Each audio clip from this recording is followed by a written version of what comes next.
Bonjour, Claire Bourrasso. Donc moi je travaille pour l'association Phytovictimes depuis presque 10 ans maintenant.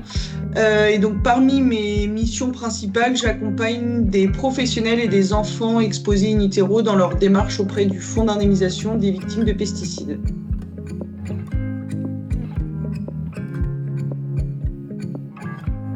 Effectivement, il n'a pas travaillé, mais si l'un de ses parents a été exposé au phyto dans le cadre de son travail, c'est à travers cette exposition que peut se faire la contamination et ce qui peut après engendrer des malformations ou des pathologies.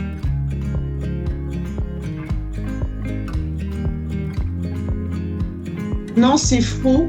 On regarde vraiment l'exposition des deux parents, donc la période de grossesse pour la maman et les 6 mois avant la conception pour le papa. Même si aujourd'hui il y a des pathologies qui sont plus en lien avec l'exposition de l'un ou l'autre, on regarde vraiment les deux expositions.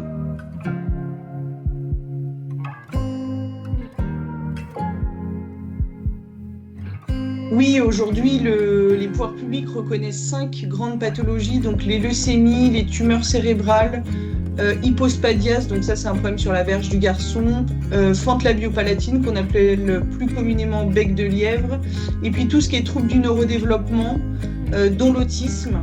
Même si ces 5-là sont reconnus par les pouvoirs publics, d'autres pathologies peuvent aussi être reconnues.